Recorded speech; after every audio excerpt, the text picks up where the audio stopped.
the most important thing that we have to talk about straight away, the one thing that holds back most students from achieving the mark they are capable of, that is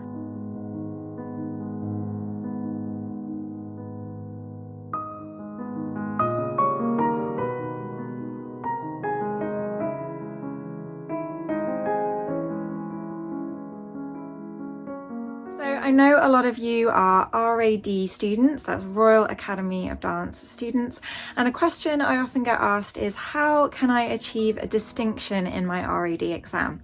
So we're going to talk about that today. Starting with the most common mistake that most students make. We're also going to look at the marking scheme, so exactly how points are awarded, and then we're going to look at a few other things that you might have neglected when preparing for your exam. So first of all, how many marks do you need to achieve a distinction? Well, you will need 75 marks out of 100, which is a lot, and it does require a lot of work. Later on, we'll look at how points are distributed. But the most important thing that we have to talk about straight away, the one thing that holds back most students from achieving the mark they are capable of, that is knowing your work. Most students simply do not know their work. And by knowing your work, I don't mean being able to follow along in a group with the music playing. I mean, you should know your work so well that you could teach it to someone else. You should be able to give a TED talk on your syllabus. That means knowing where the feet and arms are in the beginning and end of each exercise. That means knowing all of your counts, knowing all of the head directions, head inclinations. It means knowing all your entrances and exits. You need to know your work inside out. And the best way I would recommend of testing yourself to see how well you really know your work is to sit in silence and one by one go through your exercises, imagining yourself doing them. Do you really know which position the feet start in, which foot is front? Do you really know on what counts your arm prepares in the introduction? Do you really know where the head is looking, for example, in your tondus? Do you know every single exercise? Do you also know all the moments where you can show artistry and you can show interpretation? Are you really sure of your counts? Do you know your spacing? So on and so on.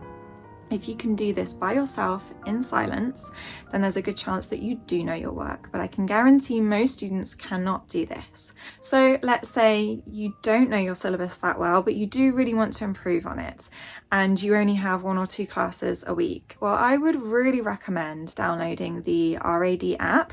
I'm not affiliated with this in any way. I'm just purely as a teacher, I am recommending it to you. It is the official app. It will set you back between £12 to £20 depending on which grade you're doing. So that's what, like $15 to $25. But it is well worth it. If you have that spare cash, it is well worth it because every video is a visual demonstration of each exercise and they are approved videos. So the RAD is putting them out saying, this is the standard we are looking for. This is, a very high standard of each exercise. If you don't have the spare cash, you can turn to platforms like YouTube where you might find other students or even some teachers demonstrating a particular grade. But if this is the route you choose, please keep in mind that if you are watching someone else demonstrate it, it may not be RAD approved, and particularly if it's another student, they may be making errors. They may not be doing it the way the RAD want you to do it. So do keep that in mind. Look at your videos on YouTube more as guidelines rather than copying them. And if you have any questions, run it by your teacher. So the next best way to improve your chances of achieving a distinction is to know the marking criteria of your grade. And I'm always amazed by how many students simply don't know that this exists and that anyone can look this up online. I'll drop the link below. So what you want to do is either click the link below or head to the Royal Academy of Dance's website. You'll want to go to the marking criteria section. It will be a long document. you scroll down to find your grade. Let's pick a grade at random. We can go for grade 7. You can see that the grade is broken up into sections called techniques. So your bar is technique 1, your center work is technique 2, your allegro technique 3, your turns and grand allegro technique 4.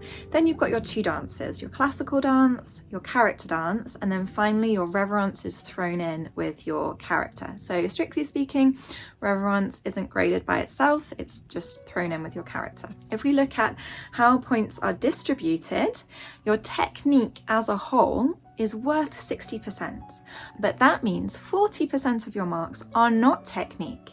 They are a combination of musicality and artistry or performance, which is actually a huge amount of your overall mark. And I feel a lot of students either don't know this or they neglect it. You'll also notice that your 2 dances are worth a lot of points.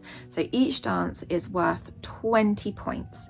So for your 2 solos, that is 40 marks out of 100, just for those 2 solos. So essentially 1 solo is the equivalent of the whole of your bar and center work, technique 1 and technique 2. They are worth the same amount of points as 1 solo. So take this as a sign to really work on your 2 dances. They are very valuable in your exam. Let's talk quickly about what technique, musicality, and performance means. So technique is probably an area that your teacher will focus on a lot. It's very valuable. A huge amount of ballet is about strong technique. And this is described as posture, placement, coordination, control, line, spatial awareness, and dynamic values. I'm not going to spend too much time talking about technique because it will vary from dancer to dancer, and I imagine this is mainly what your teacher will be focusing on with you.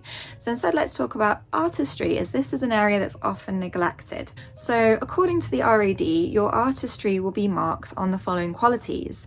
This includes expression, projection, interpretation, and communication. So in real terms, this means both using your face and your body to show a variety of expressions corresponding with the style of the choreography and music, projecting these expressions to an audience. So you could imagine that you're on a stage and you're projecting out to the audience in front of you, really connecting with them rather than keeping it small, and adding your own interpretation of dynamics and showing an understanding of what the motivation is for the movement, and finally engaging with your audience. So a really easy example of communication would be making eye contact with your audience or with your examiner, or if you're being filmed, just looking at the camera and smiling, because this shows that you are aware of your audience, that you are telling a story, or that you're at least communicating with your audience rather than just dancing in a bubble by yourself. So something as simple as eye contact and, an expression that matches the style of whatever you're dancing, which could just be a smile. It's as simple as that to get some kind of mark for communication or projection. When it comes to interpretation, this can be a little harder because this really comes down to your personal interpretation of the step. So for example, if you have like an arm gesture, it could be that you just feel it's right to just add a bend in the waist and to fall with that arm movement, or it could be connecting one movement up with another, so one arm movement blends into the next. It could be different. It could be adding dynamics to a movement, so a fast movement of the arm followed by something soft and slow. So that's interpretation, and it won't be the same for everyone. But when it comes to communication and projection, this really is just imagining you have an audience and speaking to them through your dancing.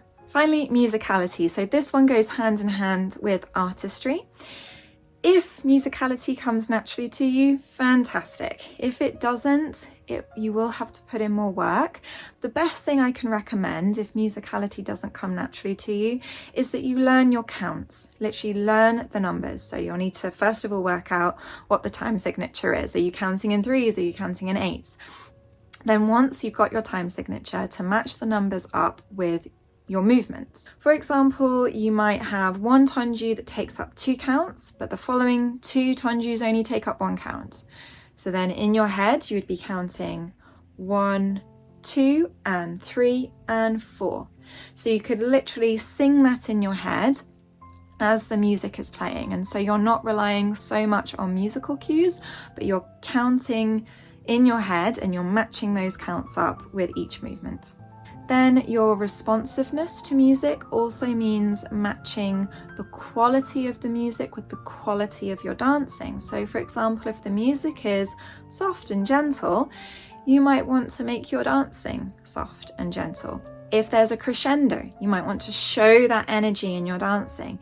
If you've got a staccato march, again, you might want your dancing to be punchier. So it's listening to the general vibe that the music is giving and trying to show that through your dancing. Next, we have time management. Now, don't leave this totally up to your teacher. Hopefully you have a teacher who prepares you well in advance for your exam and teaches you the exercises with plenty of time to go over them and have you feeling confident, but don't rely on this. Take back the control. Again, I go back to the RAD app, but it really does put you at an advantage if you have the app and in your spare time you can be going through the exercises, but also with things like stretching or doing some, conditioning exercises.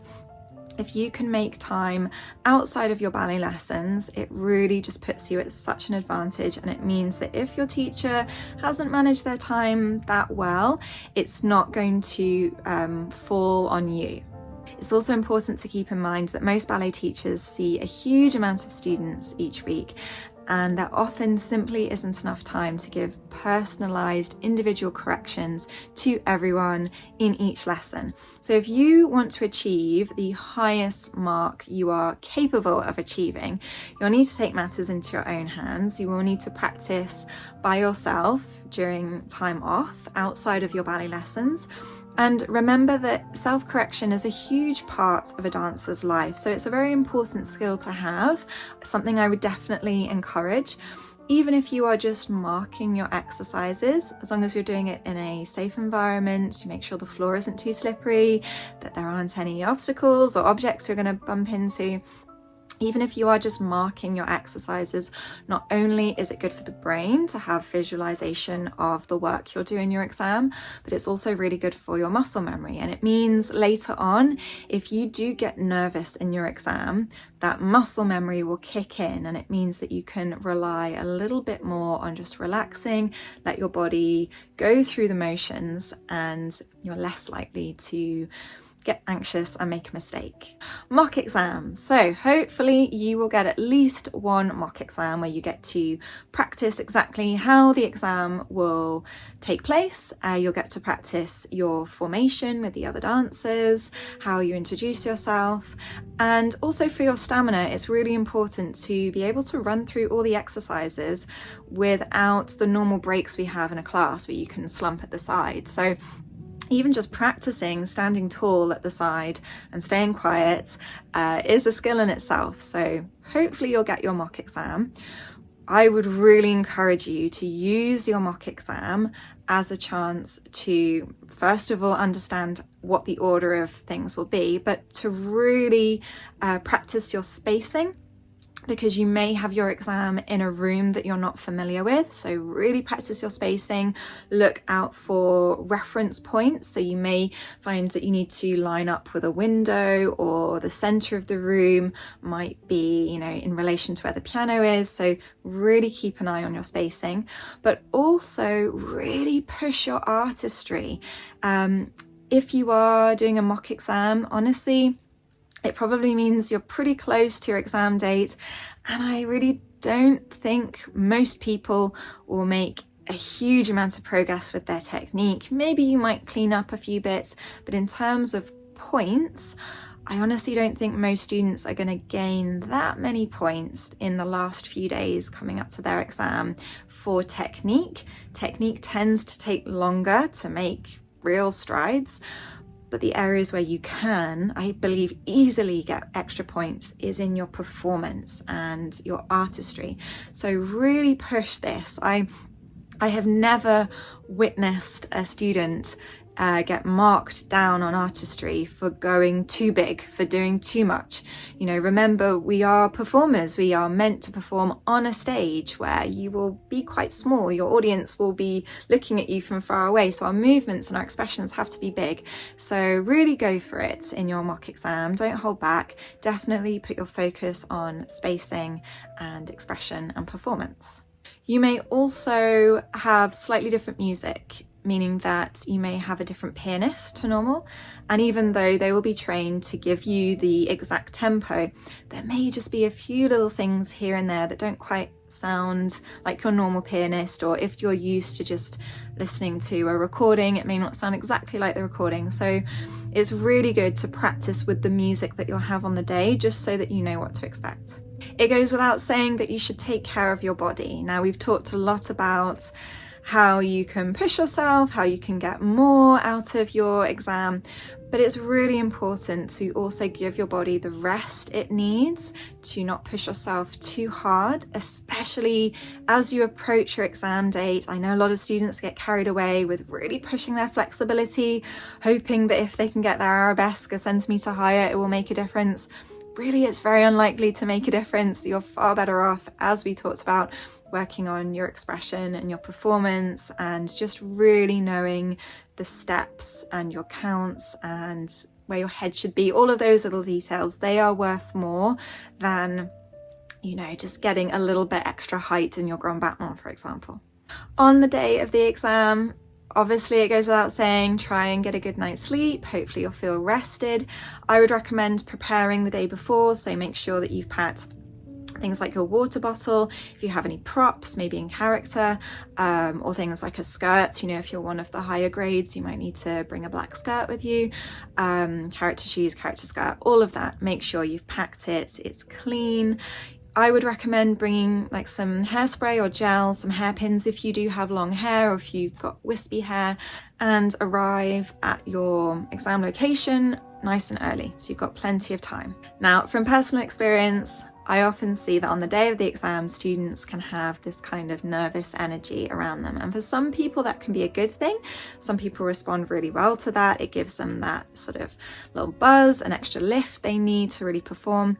For other people, it can do the opposite. It can make them kind of seize up and go kind of inward and quite small. So try to keep in mind how you respond to nervous energy. If you know that you respond negatively, I would maybe advise you stay away from people who are going to make you even more nervous. If you can see people working themselves up, just quietly pop your headphones in, take yourself to one side. Whereas if you know that that nervous energy is good for you, maybe you do want to get ready with friends and you do kind of want to get each other all fired up. So keep that in mind as well. On the day of your exam, it is far too late to be worrying about technique or the height of an extension. It really is too late for that. So instead, I would encourage you to put the focus on the performance side and just bringing a lot of energy, and remembering that as dancers, we are performers. Our job is to entertain an audience. And so if you go into your exam as a ball of stress, you're not entertaining your audience. So a lot of performance is about putting on a facade that makes your spectators relax and just enjoy what you're doing. And if you do make a mistake, don't let it show on your face, because there is a chance your examiner didn't see it. And even if they did see it, if you recover really quickly from it and you act like it was no big deal, there is an element in almost tricking your spectator into believing it wasn't a big deal. So if you really panic and you crumble, then they're going to remember that mistake far more than if you brush it off and you keep dancing and you keep putting on a great show. Also, it's worth noting that the exam will be over way faster than you think. I have seen some grades finish in 20 minutes, literally in and out, done. Because at the bar, you're only doing one side of each exercise. Usually you'll be in quite small groups. Each exercise is only a minute or two long, including your solos. And you will have some time to change and put on your character outfits, for example, but it's all very quick. So 20 minutes and I've seen a lot of grades done. So even more reason to just go in there full of energy, put on a great show and enjoy it. So as you can see, achieving a distinction requires a lot of work. It is not something you can just breeze into, but in knowing your exercises, knowing your syllabus inside out so well that you could teach it is going to put you at a huge advantage. Knowing how the grading system works, knowing where points are awarded is also crucial, because it means you won't spend time working on something that's really not going to get you that many points, and instead you can prioritize areas that will.